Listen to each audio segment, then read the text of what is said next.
Welcome to Selected Shorts, a celebration of the short story. The subject of this edition, pets. St. George by Gail Godwin, read by Jane Curtin. Until tonight, Silas had been working out perfectly. Lusty, uncomplex, the archetypal man of few words. He had hooked onto Gwen's well-ordered life like a charm. He had served as her antidote against love, the disease that had felled all her friends in the midst of whatever they were pursuing and left them handicapped forever after, trapped in mortgaged homes with rather ordinary men, all their grand possibilities extinguished. But tonight, as Silas stood over her bed, buttoning up his shirt, his usual blonde, untroubled countenance clouded over, and he said, "This isn't much of a relationship, is it?" "Of course it's not," exclaimed Gwen. Imagine Silas using a word like relationship. It's not supposed to be. Relationships take too much libido, and right now mine's all booked up. She was getting her master's degree in English next June. Then she could go out and make her demands on the world. Then she could begin to look for someone, her equal or better, with whom to fall in love. Silas was her now man.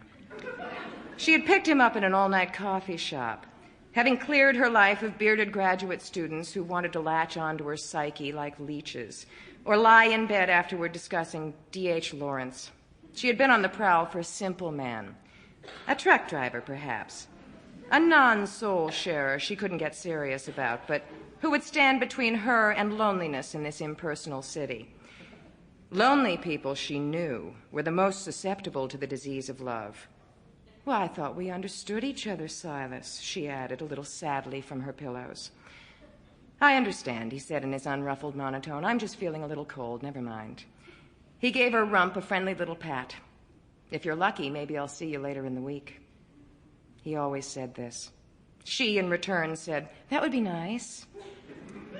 It was part of their unspoken ritual, never to plan ahead or promise anything. Though, in fact, he came almost regularly every Tuesday, Thursday, and Saturday, subwaying to her place at 10, ravishing her by 11, and departing at 12 for his all-night job in some plant. She could not get much information out of him, so most of the time she talked about herself. He had heard her opinions on everything, most of all concerning the disease. He would scratch his blonde, curly hair and lie beside her, a remote smile on his big, bland face, and listen to her go on and on about why she loved medieval literature. Sample complete. Ready to continue?